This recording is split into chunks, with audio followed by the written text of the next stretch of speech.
Olá, então nessa segunda parte a respeito do desenvolvimento físico, nós ficamos de falar sobre o que pode influenciar o desenvolvimento da criança, né? O que pode influenciar nesse desenvolvimento físico dela. E aí a gente tem dois componentes, como a gente já tem falado ao longo do estudo do desenvolvimento humano, a gente tem dois componentes principais. Um deles é o biológico, é o orgânico, é em termos de genética, os genes. E o segundo componente que também vai influenciar no crescimento da criança são também as influências ambientais. O que isso significa? Que a genética vai influenciar em termos de código, né? Em termos de altura, ou de ter a tendência a ser alto, ou ter a tendência a ser magro, ter a tendência a ser gordo, ter a tendência a ser baixo, né? Observando aí os genes, né? Observando seus ancestrais, observando seus ascendentes. Então, os pais, os avós, ok? Os tios, enfim, a respeito de altura e de peso. Mas também nós temos as influências ambientais, que são relacionadas a termos de nutrição, né? Qual a alimentação que essa criança tem ao longo do seu desenvolvimento, em termos de condições sanitárias, em termos de doenças, ela adoeceu muito, não, sempre foi uma criança mais saudável, né? Que tipo de doenças ela teve, influenciaram no seu crescimento, né? No seu ganho de peso, enfim. Então, todas essas influências ambientais, todas essas influências externas, também são consideradas em termos de crescimento ou desenvolvimento físico, ok? Então, isso vai influenciar se a criança é alta, baixa, gorda, magra, certo? Ou normal, considerado, né, algo intermediário, nem gorda, nem muito magra. E a gente tem dados, por exemplo, das crianças de países desenvolvidos, geralmente são mais altas e amadurecem mais cedo do que as crianças de um século antes, certo? Então, a gente coloca de países desenvolvidos porque o estudo da papalha, né, em termos de países desenvolvidos, ok? Então, elas são mais altas e amadurecem mais cedo do que as crianças comparadas às crianças da mesma região um século antes. E isso é relacionado, ou isso sofre influência de quê? Justamente das influências ambientais. Então a gente tem uma nutrição que acabou se tornando mais adequada ao longo do tempo, né? Condições sanitárias melhores, assistência médica de melhor qualidade. E em termos de histórico, e nós já vimos isso também a respeito da história da infância, né, a história social da infância, é a diminuição do trabalho infantil. Então, todas essas influências externas fizeram com que as crianças desses países mais desenvolvidos, elas se tornassem mais altas e amadurecessem mais rápido, também em comparado com as crianças de um século antes.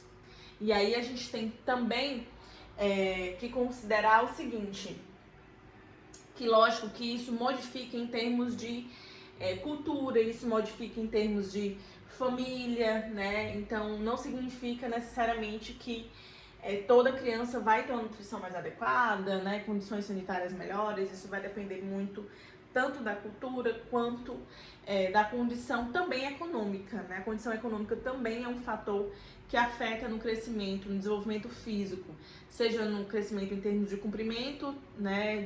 Ou seja no crescimento também em termos de ganho de peso, ok? Com relação à dentição, então o primeiro dente ele vai se manifestar por volta entre o 5º e o 9º mês de vida dessa criança, né? O primeiro dentinho é aquela época que coça a gengiva, que fica mais inflamadinho. Algumas crianças apresentam aí, ficam um pouco febris, ficam um pouco irritadiças, justamente porque está crescendo, né? Um dente que está rasgando a gengiva, né? Então machuca, dói, né? Se a criança tiver uma péssima limpeza bucal, isso pode inflamar ainda mais por conta das bactérias que vão estar na boca. Então é importante aqui falar sobre a limpeza dessa boquinha da criança antes mesmo desses dentes nascerem, né? Então tem que estar limpando com um paninho ou com uma gaze, certo? Não se usa pasta de dente ainda, né, nessa fase antes de nascerem os dentes, mas já é importante estar limpando com a aguinha morna, limpando a língua, limpando a gengiva, ok? Com 1 ano, a criança já vai estar com 6 a 8 dentes, gente. Então veja como o crescimento da dentição é rápido, né? Então entre o 5º e o 9º mês vai nascer o primeiro dentinho. E aí, com 1 ano, ela já vai estar com entre 6 e 8 dentes, certo? E com 2 anos e meio, ela já vai estar com 20 dentes na boca, né? Mordendo tudo, certo? Então, isso é o crescimento em termos de dentição. É bem acelerado, bem rápido mesmo. Com relação à nutrição, nós já falamos, inclusive, a respeito da importância da amamentação, né? Até o 6º mês de vida dessa criança é fundamental, é obrigatória essa amamentação exclusiva com leite materno. Lembrando que o amamentar é um ato não somente físico, de importância física em termos de nutrição da criança. O leite que é produzido pela mãe, ele tem os componentes, né, fundamentais para aquela criança, né? Então é super interessante como o organismo ele tem esse processo de evolução, né, de defesa com relação àquela vida ali. Porque o leite materno, o leite daquela mãe que ela produz, ele é específico e altamente nutritivo para o seu filho, né? Ele tem tudo que aquela criança vai precisar. E aí, por isso que a amamentação ela é exclusiva até o 6º mês, não precisa dar outra coisa. É interessante que ela, inclusive, embora ela seja obrigatória até o 6º mês, não significa que a mãe, depois do 6º mês, encerra, não. Até 1 ano de vida, né, algumas mães até mais, ela deve continuar. Por quê? Porque ela é um ato também emocional. É um ato em que vincula essa mãe com esse bebê. Por quê? Ao amamentar, essa criança não está sendo apenas nutrida, ela está ouvindo o coração da sua mãe, ela está recebendo o toque da sua mãe, ela está recebendo o olhar, ela está olhando e interagindo com essa mãe. Então, é um ato emocional também. É um momento em que o corpo da criança fica o mais próximo do corpo da mãe possível, certo? E aquela troca de carinho, aquela troca de olhar, aquele ouvir o coração da mãe batendo, do mesmo jeito que ele ouvia dentro da barriga dela. Então, é muito importante para o desenvolvimento emocional da criança também, ok? E para a mãe também, né? Super importante. E o desmame, no primeiro ano de vida, vai exigir o uso de ferro, porque aí quando a gente já começa a tirar esse leite, a gente vai ter que repor aí alguns nutrientes que essa criança não terá mais, e o ferro é um deles. Então, ela vai precisar ter aí o uso, né, a obrigatoriedade de usar o ferro, ok? Com relação às capacidades sensoriais iniciais. Então, o primeiro sentido a se desenvolver na criança é o tato, né? Então, quando a gente toca próximo ao rosto do bebê, ele tem um movimento aí reflexo de tentar encontrar o mamilo. Então, você toca próximo ao rosto, ele leva a boquinha para onde você está tocando num movimento reflexo de procurar o mamilo da mãe, né? Então, realmente, eles são bem sensíveis ao tato. E sim, logicamente, os bebês sentem dor, né? Então, inclusive, a dor eles sentem já no 3º trimestre de gestação. Essa criança ela pode sentir dor, né? Então, dentro da barriga da mãe, essa criança já pode sentir dor, ok? E aí a gente tem que considerar o seguinte, a intensidade disso, né? Quanto mais a criança sente dor, ou quanto mais essa criança sofre algum trauma físico, maiores podem ser os danos a longo prazo aí a esse bebê, a esse recém-nascido, ok? O olfato. Em termo evolutivo da gente, nós temos uma atração pela fragrância do leite materno, por uma fragrância que tenda a ser doce, né? E aí a gente vai associar com o paladar. Por quê? Porque isso, em termos de evolução, é fundamental para uma criança já nascer adorando, achando fantástico o leite, certo?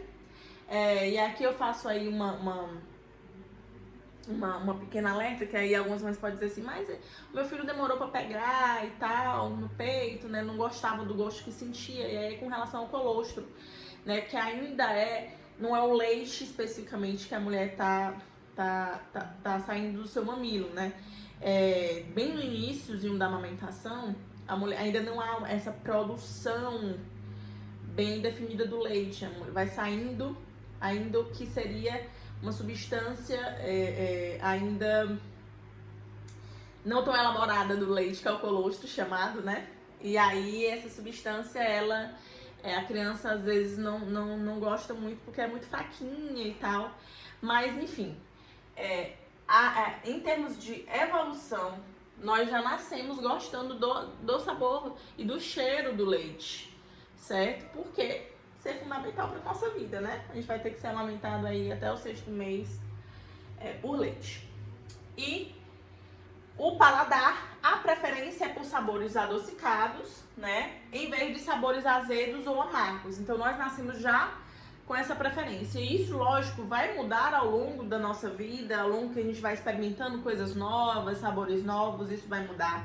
Mas em termos de evolução, foi fundamental que a gente já nascesse e nos nossos primeiros anos de vida a gente tivesse preferência por sabores doces em vez de azedos ou amargos. Por quê? Porque sabores geralmente amargos são associados a venenos, certo? Então, isso em termos de evolução foi importantíssimo para que as criancinhas no início da vida, né, dos nossos ancestrais, não, quando colocasse uma coisa que fosse venenosa, uma planta, uma substância que fosse venenosa na boca, ela expelisse justamente pelo sabor amargo, né? Então, em termos de evolução, é importantíssimo para a sobrevivência do indivíduo, certo? Ok? E continuando falando sobre essas capacidades sensoriais, a gente tem que a audição, ela é funcional, ou seja, a criança já escuta antes mesmo de nascer, certo? Então existem relatos aí de que a criança já escute antes de nascer, ok? Então por isso a importância de se falar com a criança enquanto ela ainda está na barriga da mãe, a mãe falar, o pai falar, ouvir música, porque a música, já existem estudos, né, que falam que a música, ela estimula diferentes regiões cerebrais, várias regiões cerebrais.